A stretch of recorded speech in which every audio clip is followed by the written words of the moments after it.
Well, welcome back, everyone, to the afternoon session, the second day of the 10th anniversary celebration for the Soil Health Institute.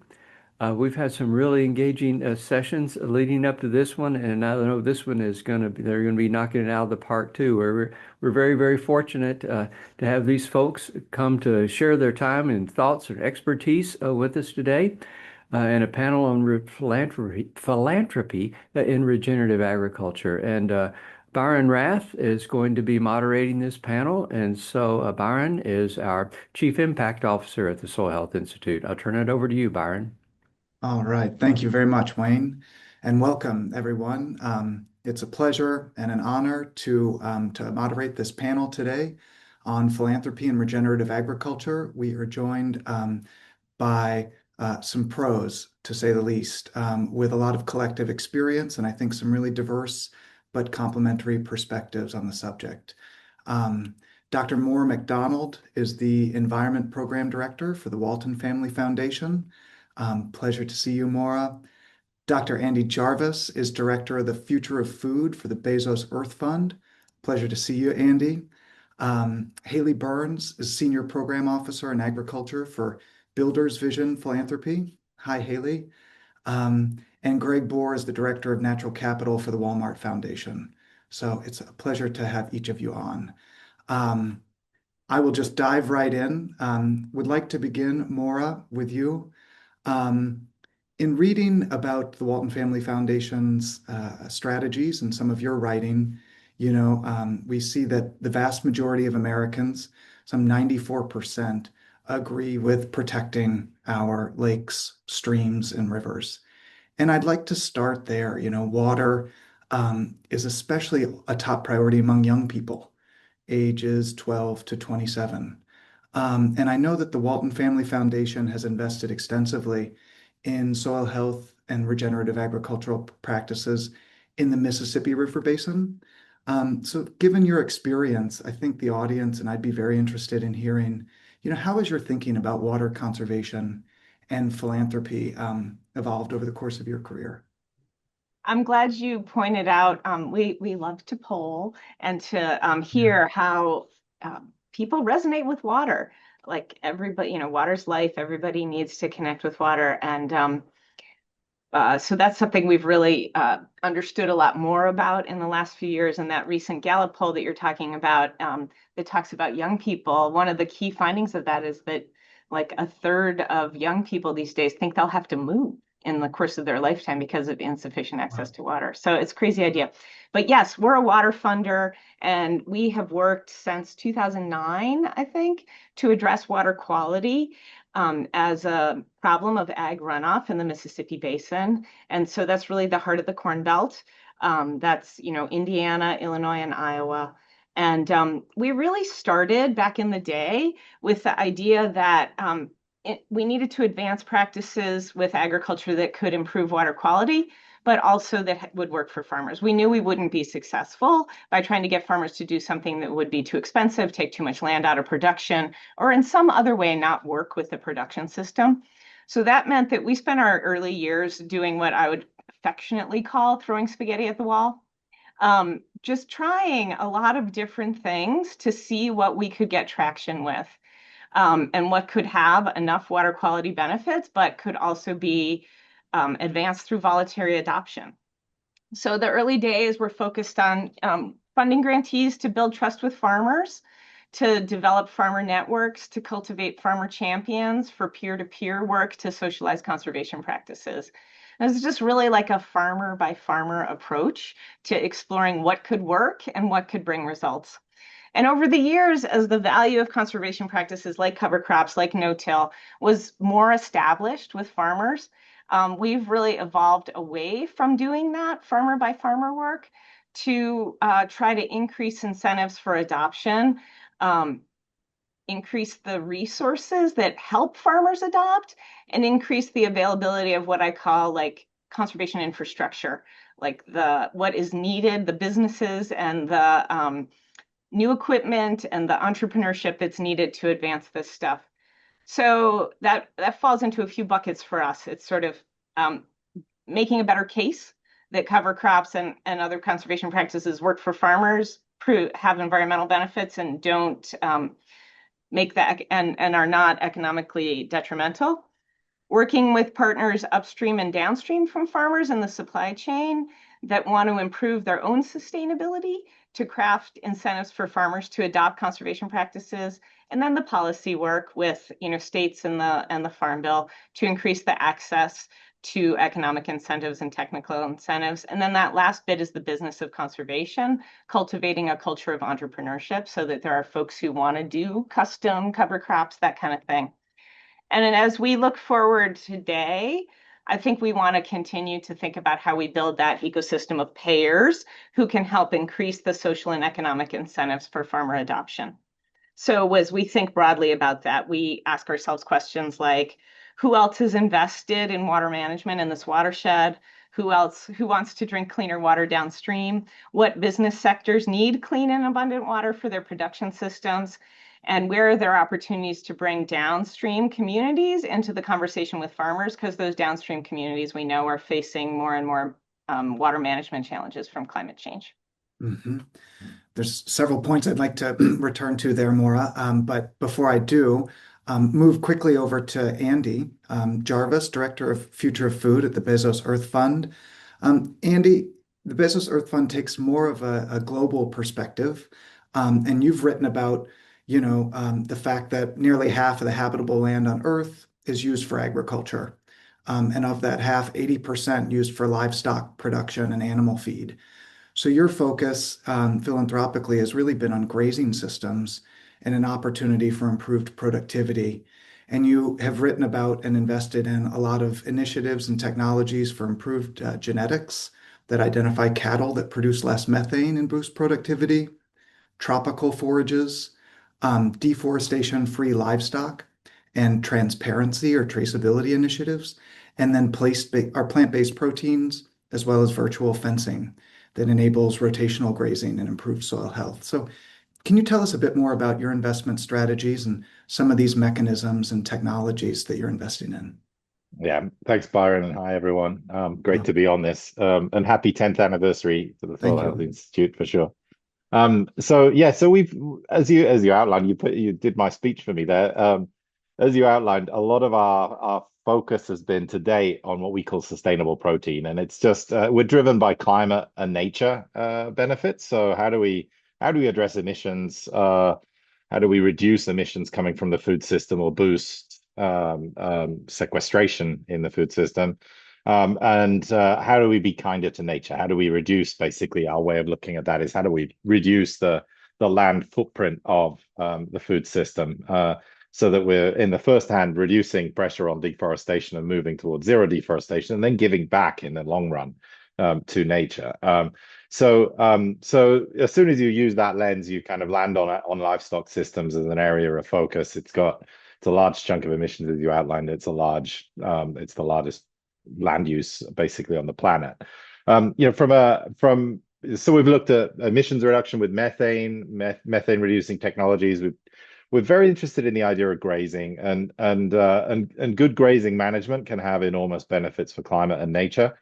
First of all, you can produce more on less land if you introduce things like rotational grazing, but you're also then looking after things like the soil. So good grazing management also reduces can generate carbon sequestration, can boost soil carbon as well. So we've been looking at that. That's our area kind of to date. Most of our work has been on the sustainable protein thing, but more relevant for soil health than this discussion is we've been kind of scoping out, exploring the area of soil carbon as well.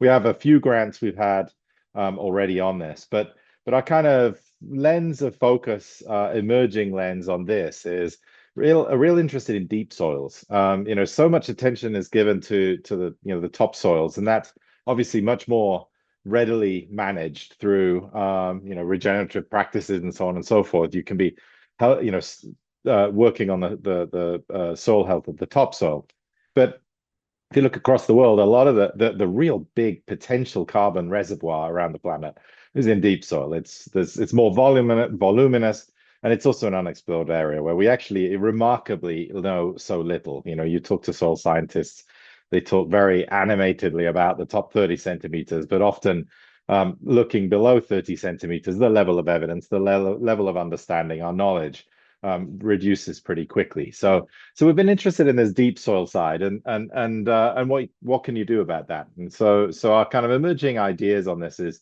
one is you use crops as an engine to kind of bring carbon into the system. So how can we use crops that are going to be rooting deeper, rooting more abundantly? And so we've got one grant that's been looking there with the Salk Institute that's looking at finding the kind of the genes that are responsible for all of the kind of genes around rooting, and how can we get that integrated into major crops so that the crops of the future are not only kind of producing lots of above ground biomass or product for the food system, but also sending as much carbon as possible into the soil and into deep horizons. So that's one. The other thing is getting the kind of the biology working, so you can get the crops down there and the roots down into the soil. But how do we use and harness microbes and fungi and or fungi, as you guys say, all of these things? How do we get that part of the system really working? So really have them churning over that carbon, depositing it in ways that lock it up much longer term. So we're interested in the kind of the microbial side. And undercutting both of those things, whenever you work on anything like this, everyone here on this call, I'm sure, and in this celebration, soil people, it's hard to see into the soil. You can't see into the soil so easy. So much of the sampling is destructive, where you have to dig soil pits, and so we're also looking at the measurement side of things and monitoring. How do we kind of discover the secrets of the soil and what's going on underneath our feet without necessarily having to dig it up? And so I think that's an undercutting kind of big challenge that we have in this space that we're looking at as well. So that's our kind of, as I say, everything we've done in the past, practically everything has been on the sustainable protein side, but we do have this emerging interest in soil and soil carbon. Yeah, thanks, Andy. And I think we have a lot of those animated soil scientists on the call and on our team that are working on some of those challenges. So they can certainly return to some points there, but want to move. Haley, at the Builder's Vision, I think on the other side of the coin of agriculture, you're looking a lot, especially in the Midwest, to grow and create markets and incent farmers that grow food for direct human consumption. Can you speak to some of those strategies at Builder's Vision and how you're seeing those develop and grow? Yeah, thanks, Byron. So at Builder's Vision, we're a really unique family office where we get the pleasure of thinking about how to deploy different forms of capital toward these kinds of goals. And so we work really closely across the office, from institutional investing to impact investing to our philanthropic team, to think about how do we really scale these markets. I lead our agriculture philanthropy, where we, like you said, have been thinking largely about crop diversification in the Midwest as a strategy for climate and nature and environmental health. In the context of agriculture in the US, it sort of brings us to the Midwest and to row crop agriculture. So over the last few years, we've really been leaning into this idea of crop diversification and building new markets for diverse crops, not just food crops, but other crops that we see as scalable, largely because we think crop diversification will improve soil health and help protect our waterways. Some of what Moira's talked about, some of what Andy's talked about. We can use this one thing as a strategy for both human health benefits and climate benefits. So we really think about using our philanthropic dollars on how we create the enabling conditions for a market to grow, and trying to poke at the market from a variety of angles. So for example, not a food crop necessarily, but winter camelina is something we've been working a lot on. And we have a variety of, I would say, something like 5 to 10 grantees working on different parts of the market. So we're funding breeding of the crop. We're thinking about how to pilot infrastructure for processing the crop. We are engaging corporations, or our grantees are engaging corporations for securing offtake for the oil and for the meal. And we're also funding grantees to think about state and federal policy that can support the growth of winter camelina, whether it's through incentives or crop insurance. So for the variety of crops that we work on, we really try to take this whole supply chain approach, which I think is unique and also fun. And then what's unique about our office is we also work with our investment teams and think about what kind of startups could support the growth of this crop or market that we're seeking. And we really try to drive as much funding towards this as we can. Mhm. Yeah, I definitely want to return to some of those pieces. I think the different forms of capital that you'd spoken to, as well as the crop diversity and the infrastructure that you're building. But want to move quickly to now Greg, to full circle.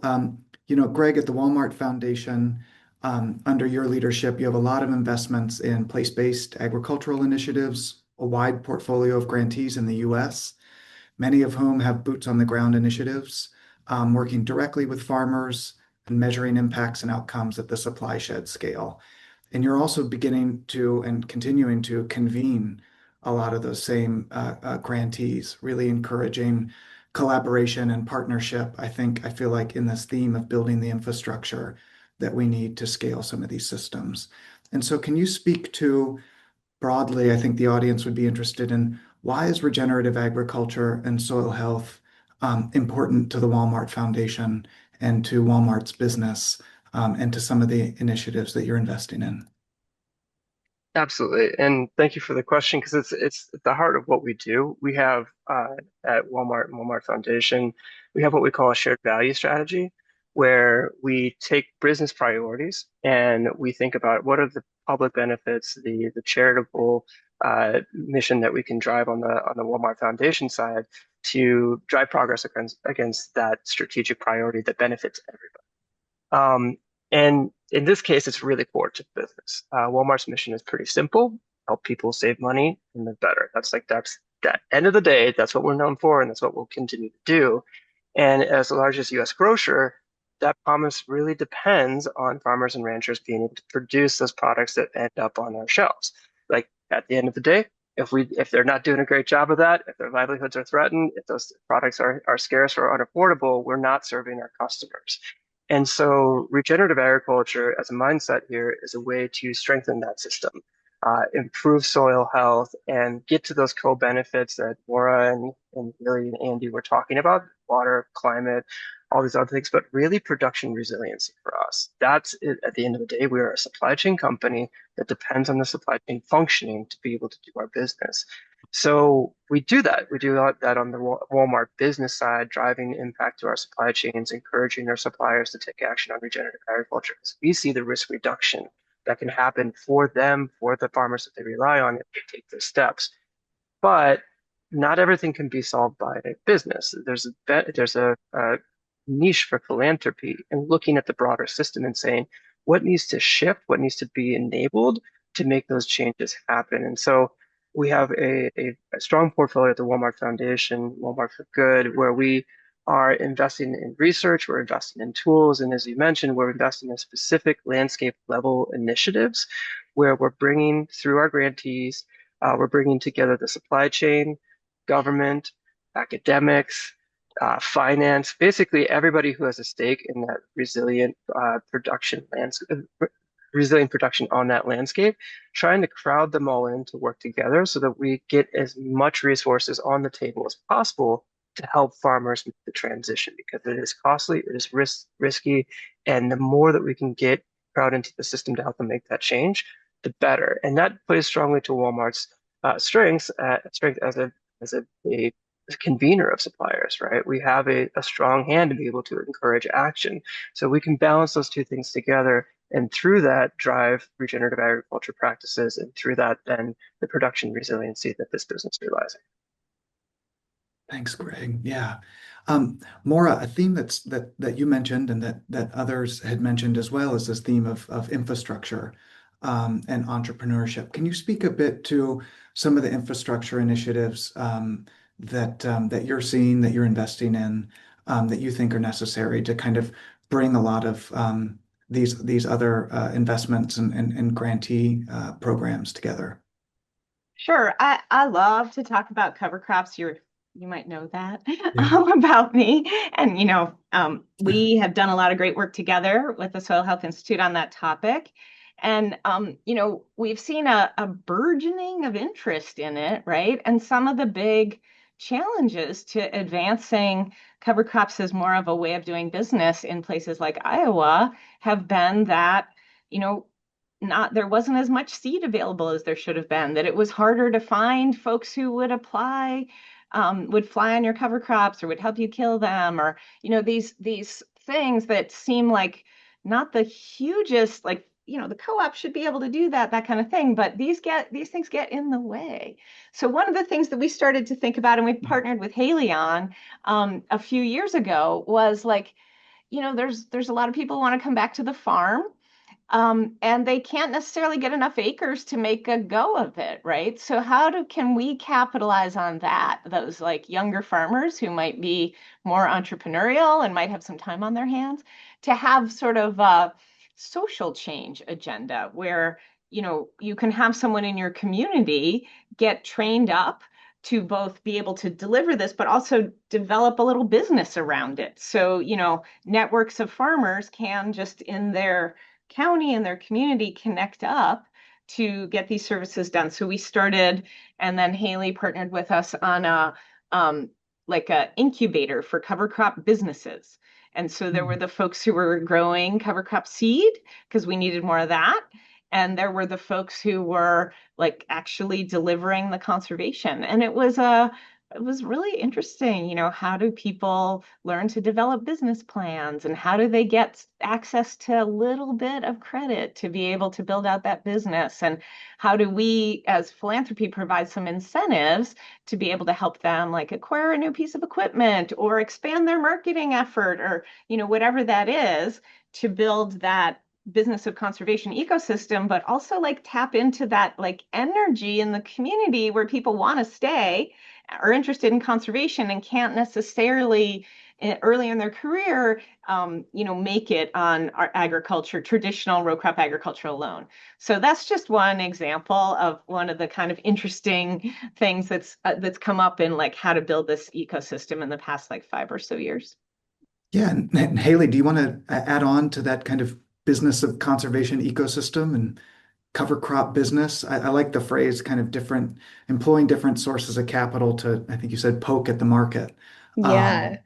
Well, I can add more about this specific Please. work that we're doing on the Cover Crop Business Accelerator that I think has now touched at least 40 counties in Iowa. And so the farmers who participate in this, they go through like a year long of business development training where they get marketing materials, they look at their books, and they get some dollars for new equipment, which is often a big reason why they can't plant cover crops or provide seeding services to other farmers. And I can't remember the numbers off the top of my head, but it's kind of staggering how much the businesses have grown since they went through the program, something like 200% increase in the amount of cover crops that they are planting or growing, or the seed that they're growing. So it's pretty amazing to see that just a little bit of training on the business side can help dramatically on the impact side. We have our first big success where one of these companies now actually can go out to the market to get like real capital. Yeah, they're actually trying to raise money. So like we're so excited. Andy, do you want to add on to anything there? I was going to ask you about, with a lot of the technologies that you're investing in, where are you seeing adoption really kind of take off amongst, I would imagine, a pretty geographically diverse group of stakeholders that may have different, different markets, different backgrounds and uses of such technology. Where are you seeing that really kind of take off amongst producers and their advisors? Well, I mean, I think no matter where you are, it's a universal fact that if it's bad for business, it's not going to get adopted, really. I mean, the bottom line is productivity and profitability. And then I think, next is kind of ease of use as well. If it's labor saving or it makes a farmer's life more enjoyable, then that technology works. So those are the absolute first things. So we might be, philanthropy, we might be investing with the kind of our mission of climate, nature, water, whatever it may be. But you always have to have front of mind. This is only going to work for actual, real scaled adoption if it is more productive, if it is more profitable, and if it makes a farmer's life easier. So I think that needs to be front and foremost. And I think this is off topic in terms of soil health, but a lot of the methane reducing technologies that are beginning to become available, they often cost money and have little productivity benefit, and that's going to be a very hard value proposition when you get out into the field. So I think that in everything that you do, when you're thinking about technology innovation, you need to be putting those factors front of mind and making sure that it's either going to be free or cost nothing, cost very little, and develop it, and bring enormous environmental benefits, or it needs to be synergistic in terms of being good for farmer business and being good for the environment as well. So that's a kind of learning out there. I feel like there's a trend there's this trend to kind of assume that carbon markets will fix it, and I think that's a dangerous path to go down. I think you need things that, regardless of whether in absence of a carbon market, it should still work if it's really going to be effective. Greg, did you have anything to add to this piece around adoption by farmers? I know that you've really looked at kind of novel outreach strategies for farmers and their advisors, and how we can reach those growers that we're not otherwise reaching. Where are those barriers, around the development of businesses, and the adoption of some of these technologies? What are you finding in some of your work? I think one of the things that we're trying to do is we're trying to roll a boulder up a hill, right? And we all hope that we get to that peak and we start chasing the boulder down the other side. And my goal is not to get to 100% adoption. My goal is not to get to, that is probably a generational change that is beyond my scope. What I hope to get to is moving past the early adopters and the innovators who are really they love experimenting. They love going out there. They love trying new things. They're already open to this idea of there's a different system that they can take on that is going to lead to these benefits. But that's only 15% of farmers. If you look at the technology adoption curve that was originally developed for farmers and then adopted for tech products and things like that, it's that first 15% that is really open to that change. And then you've got this big middle of the bell curve where you're hey, they need different messages. They need different channels. They need to be reached in a fundamentally different way when we're asking them to take on risk and change their operations. And so we've invested with Environmental Initiative and the Farm Journal Media Trust and Food Organization to say, what is it that these middle adopter farmers, or movable middle as I like to talk about them because I like to have that positive spin, what do they need to hear that's different? Where do they need to hear it from? Which channels do they need to actually hear it from? And how can we operationalize that with the different landscapes that we are pouring these funds into and trying to build coalitions around? And it's been really interesting because we have learned that they fundamentally have different things that they need to hear to take that first step, to reach out to a program that is offering incentives or technical assistance. They are conceptualizing this in a very different way. And so to get to that 25-30% adoption mark that represents a shift in the system that then is supported by the system, because you have the input providers and the agronomists, the machinery providers, and the finance, you can't ignore 30% of your potential market. We need to be able to bring those folks into the work. So that's something, going back to your point about gathering grantees together and helping share that information. We've been trying to say, hey, there's these tools, there's these resources. Think about what you're doing in a different way, just than inviting the same 5 farmers to the field day. Let's get a little bit broader. Let's drive into that movable middle, and let's increase the percentage of who we're bringing into this work to then scale it and start rolling that boulder down the hill instead of pushing it up. Mhm. Are there some examples, Greg, that come to mind when you say that the values are fundamentally different, or the strategies or the mechanisms are fundamentally different? Are there some specific examples that come to mind that you might be willing to share with the audience that I think are many of whom are asking these very same questions?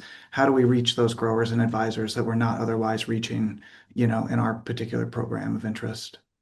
Yeah, one of the interesting findings was the flip on opportunity versus risk. Those early adopters and innovators, they're very much motivated by opportunity. Here's a way to do things differently that's going to save you money. That's great. That's the opportunity, right? For the middle adopters piece, is actually about risk mitigation. It's about saying, hey, here's a way to do things that is going to uh, make it so that your farm is less likely to, or more likely to make it to the next generation, right? Like that's a very different way of framing a similar thing that then ties into, I don't want to be the farmer who's the last farmer of my family on this land.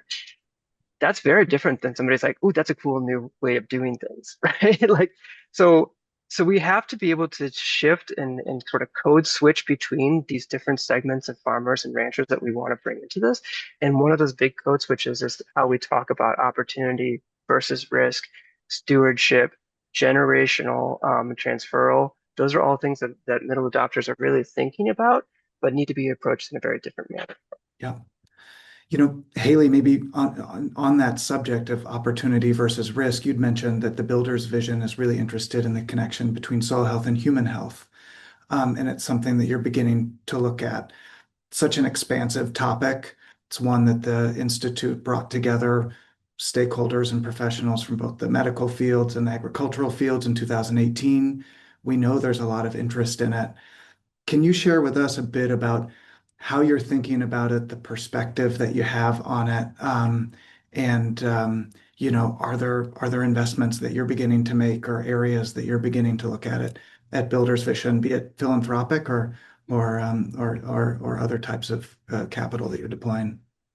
Yeah, thanks for the question, Byron. I actually think this really builds off of what Greg is talking about quite well, because the way that we think about or talk about human health and connection to agriculture is largely because the message resonates. And whether we talk about nature or climate or water quality or human health, a lot of what we're trying to do is the same thing, and it's affected by the same practices.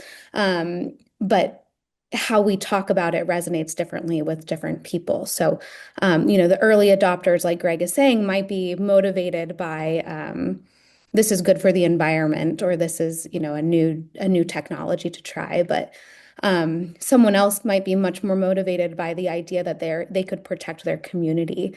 And so this is what got us sort of interested in exploring this more. Could this framing of human health, community health and protection be a driver for new adoption? So one really cool project that we've been doing for the last couple of years is with the University of Nebraska Medical Center, where they were anecdotally learning that farmers seem to be more receptive to the idea of talking about practice change in the context of human health and community protection. So they did this big survey to rural healthcare providers to see, do rural healthcare providers understand this connection that, cover crops can protect well water, and that protects you and your community, and especially the children in those communities. Like a side note, in Nebraska, it has the highest rate of childhood brain cancer, and you look at those and those high rates are concentrated around wells in agricultural communities, largely due to the concoction of chemicals, not necessarily one specific thing. And cover crops, no-till, those make a huge difference in protecting those wells. So in this project, now they're partnering with rural healthcare providers, sort of like a produce prescription kind of thing, but instead of produce, it's like, hey, you're a farmer. Did you know that you could help protect your health and your community's health? Here's a pamphlet to your local um, soil conservation district, you should go talk to them about conservation on your farm, which is, I think, really, really innovative. This is the first, we just did the research last year, and this year is the first year of piloting this, so I can't tell you how it's going yet, but I'm really excited to see where it goes. Oh, that's terrific. That's really exciting. Maura, I saw you nodding as well, thinking about water and water quality and human health, of the interest that you're seeing in a community lens. Is it similar to what, Haley mentioned? Are you seeing specific projects or examples in which that connection around water quality and human health is a really motivating factor for, farmers and in rural areas in their communities? I thought Haley was going to talk about Iowa, because They're doing it in Iowa too, Maura. right. University of Nebraska works beyond the border.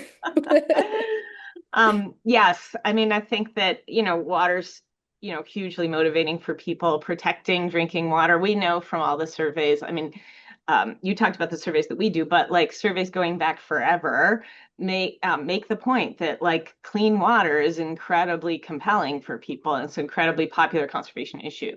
So we see communities all over the Midwest making interesting use of agricultural practices. There's folks in Minnesota who are doing something very similar, using deep roots, as Andy was talking about, perennial intermediate wheatgrass, kernza, on critical groundwater recharge areas, wellhead protection areas, all of these kinds of ways in which we can work kind of in partnership with agricultural communities, not to totally take land out of production, but to change the way we're using it in these highly sensitive areas for water, where, to have a win for the farmer where they're still producing something.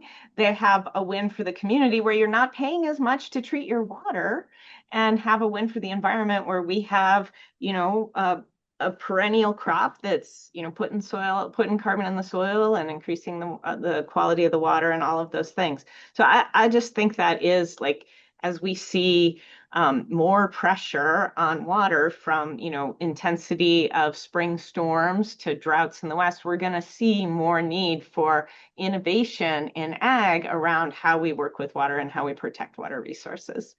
And are you seeing, Maura, as droughts and floods become more prevalent? How are you seeing that impact grower interest in regenerative agriculture and soil health?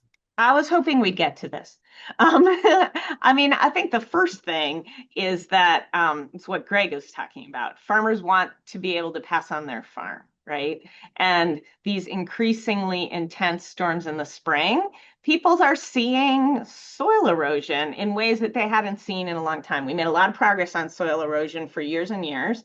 And we're seeing retrenchment, right? Because these intense storms, because the storms are so much more intense, and we're seeing so much more erosion.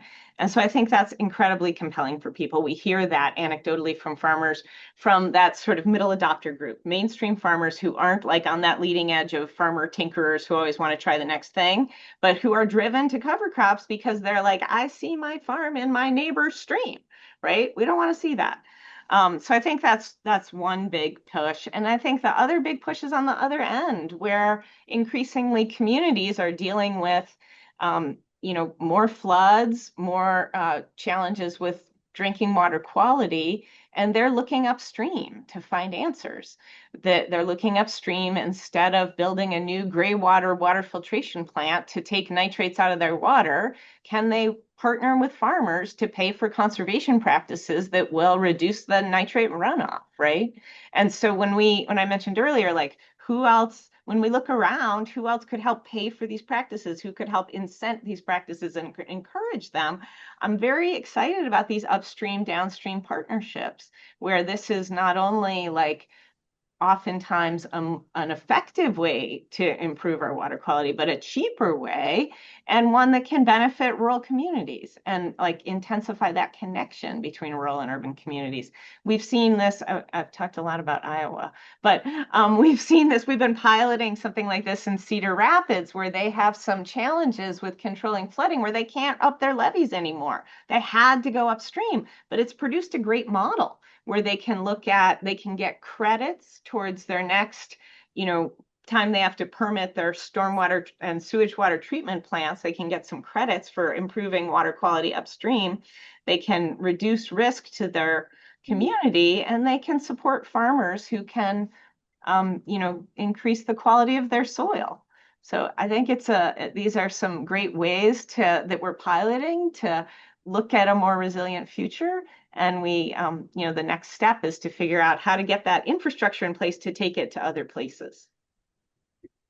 And I would just like to ask, thank you so much, Moira. The audience, if you have any questions, please enter those in the Q&A box at the beginning of your screen. I think moving from Iowa to kind of more globally, Andy, how are you seeing, drought and floods, show up in your work and your granting? I mean, we're focused on the mitigation elements. So how do we reduce emissions rather than dealing with the vulnerability? I mean, I've spent most of my career working on the resilience side and adaptation to climate, and I mean, it's frankly, it's a bottomless pit of impacts. At any one point in the around the world, you have major flooding going on, droughts happening here, extreme events there. I mean, right now as we talk, you've got massive flooding going across much of Southeast Asia, and it's human life loss going on, but also that's going to have this long effect in terms of food security and impacts on livelihoods, because the flood waters has taken crops out, it's destroyed livelihoods and so on. So I mean, it's an enormous challenge. And I think, having worked for many years on this adaptation topic, I mean, I see it hard that we can keep up with the rate of change of climate impacts using adaptation. And so, I guess, now in this job, the way I see it, I mean, we are focused on emissions reduction, but that as an adaptation strategy, the best thing you can do for adaptation is probably reduce the amount of impacts you're going to have, and you get that through reducing emissions today, or sequestering more carbon into soils in agricultural lands, which I think is a big opportunity.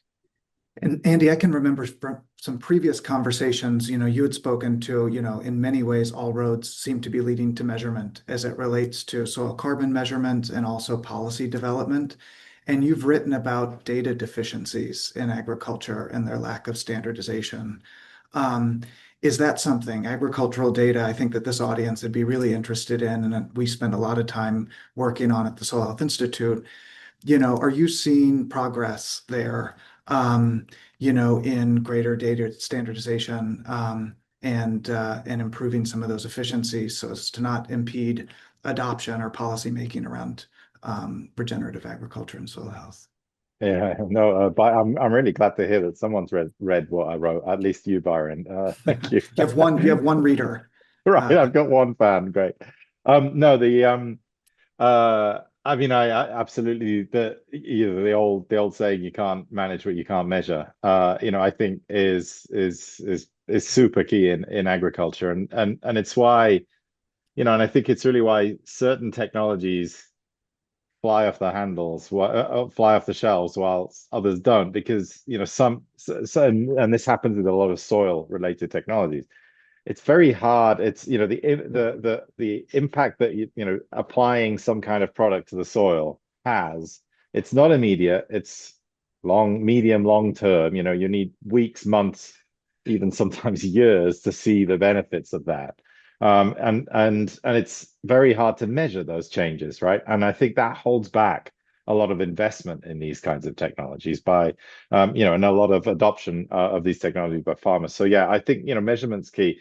I mean, more broadly in agriculture, it's really got a data problem. I think you look at almost any other industry around the world. So many of the breakthroughs and the rate of change right now of technological change and improvement in productivity, efficiency, effectiveness, all of these kinds of things, it's all tracked super well.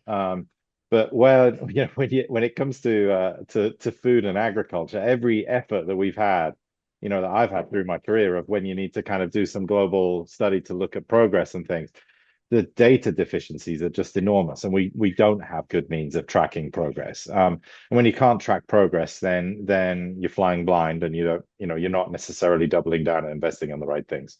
So I do think getting much better data from farm level up to national scales is really critical for and this is not just for soil. This is for anything in the food system. I think we have terrible data systems. None of them talk to each other. None of it is so much of it is untrustworthy as well. There's some data sets out there that you're flying by the seat of your pants if you really believe some of those data points that are in there. So yeah, I think this is a underlying infrastructure issue that the agricultural and food sector needs to get on top of. That's why Moira does all these polls, right? And I'd invite the other panelists, Greg, Moira, Haley, anything to add on the kind of data standardization piece? Yeah, Haley. Well, I don't have a ton on the data standardization piece, and we don't do a ton of work on this, but it just makes me think of the direct market connection to something like a project that we have with the Delta Institute, which is working on linking soil health with land valuation. And it's something I think the Soil Health Institute is helping with the data side. But in order to do that, we need this data of like what is soil health? What's the baseline? How does it improve? And how should it affect land value? So there's these direct market connections that we're trying to figure out how to make, but it's hard to do when you don't have this really good data set to work with. Maura, you came off mute too. So yeah, sorry. I was just going to say, like, we work on ag and we work on fisheries. And so we've been looking at that sustainability piece in fisheries for a much longer time. And the sector is a lot more mature, right? Data might be a little easier in that case. But there's also just a lot more coordination among, like, in the pre-competitive collaborations are more robust. There's more data collaboration together there. More projects are synchronized. We're still at this space in ag where a lot of people are kind of doing their own thing. That there's a lot of projects out there, but they're doing their own data collection, their own impact measurement, and they're doing their own technical assistance. And there's just an opportunity in the next few years, I hope, to coalesce and align some of this to bring the different paths of data together in a way that can be more impactful. And I think the other thing, when I think about the differences between ag and fisheries, it's easier there for lots of reasons, but they have a certification, and we're far from that still. And so I think we're gonna struggle in this regard until we can improve everything that Andy's talking about with data, but then also think about the ways in which we want to more systematically reward progress. So I just leave it at that. Greg, would you like to speak to that before we go to a question? I would like to speak to that. I have thoughts on this, big thoughts too. So going back to that idea that we're focused on specific landscapes where we have a concentration of production, right? Like we know that we rely on that landscape for the goods that are arriving on our shelves, and then there's a natural capital risk that is going to affect the ability of that landscape to produce those goods. We have to be able to have data on both of those things. We have to have the data that shows us not beyond, like as Moira was saying, beyond just like here's the individual program doing its direct impact with this limited number of farmers. We have to know if we're shifting that needle at all. Like I threw out that 25-30% goal, like that's the tipping point in a lot of ways. But I don't have the public data that tells me whether I'm getting to that. It is held behind private walls. Or the public data is 5 years out of date, or it has a 5-year jump, like the USDA National Census of Agriculture. It's great, but it only comes out once every 5 years, and it's really difficult for a coalition of partners on a landscape to be able to, in real time, make adjustments to their plan of attack when you don't have data that tells you even where you are.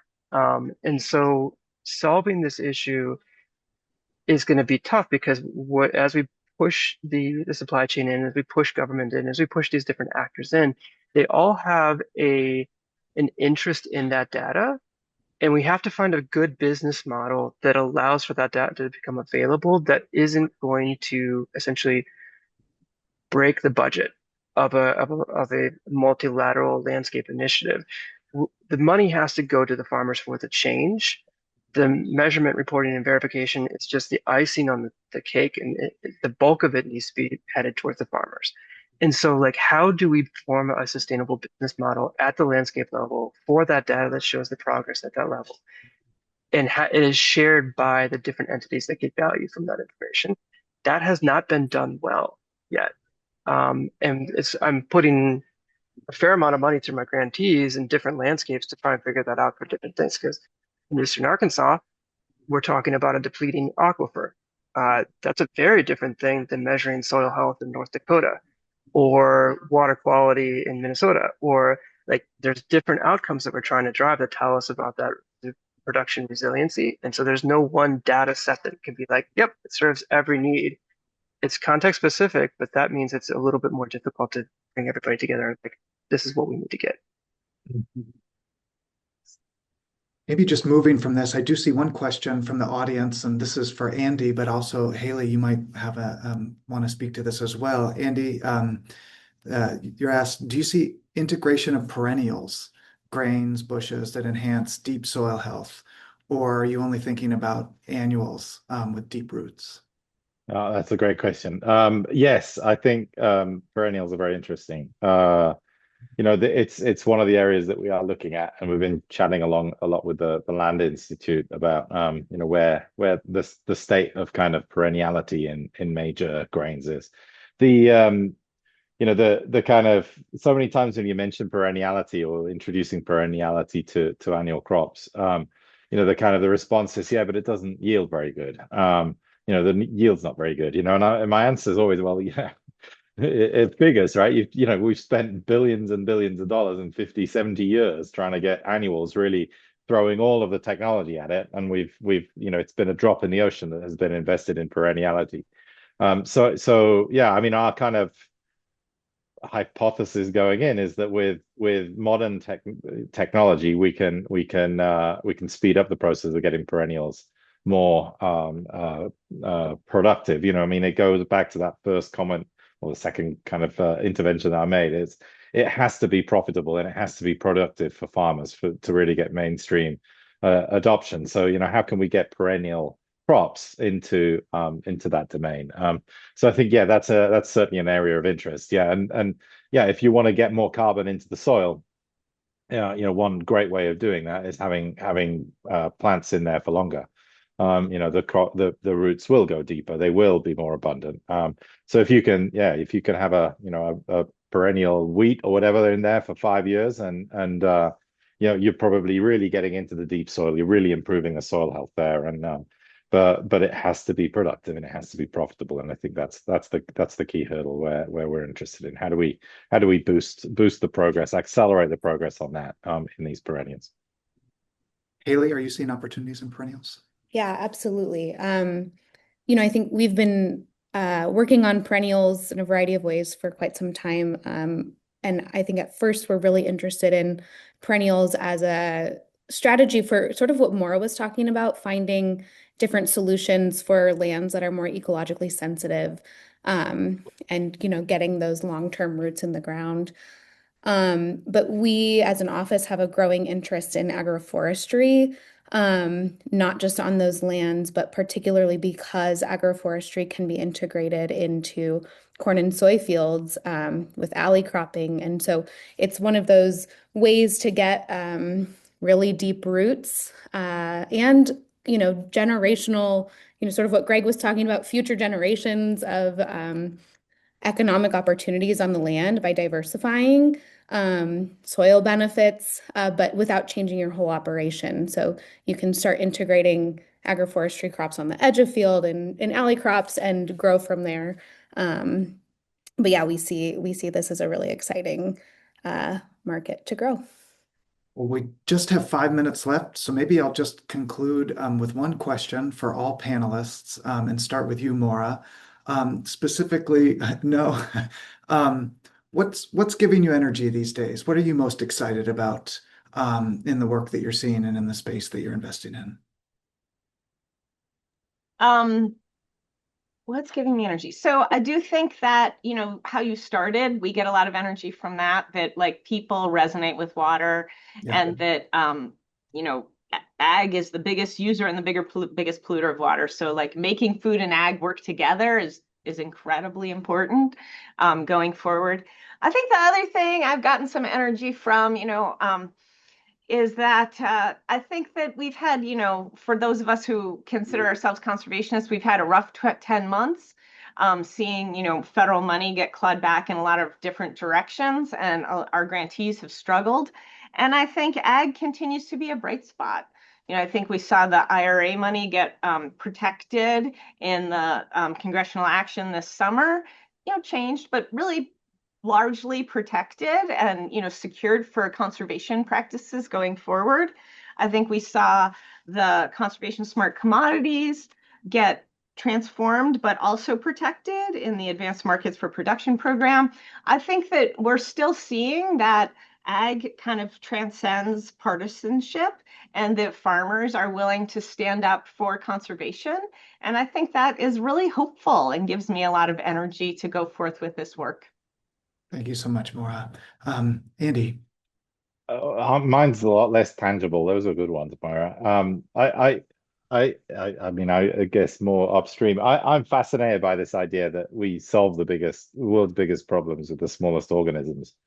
I think we're just at the beginning of really understanding how microbes and fungi, mycelial networks, all of these things can really solve enormous challenges at enormous scale, because biologically they're super efficient, right? They're just designed for absolute efficiency. So I think that whole domain, I think we're going to go through over the next kind of 10, 20 years, a real revolution on understanding how to harness kind of microbial communities and things like that. The biology side of things, I think this is the decade for biological breakthroughs. Thank you, Andy. Haley.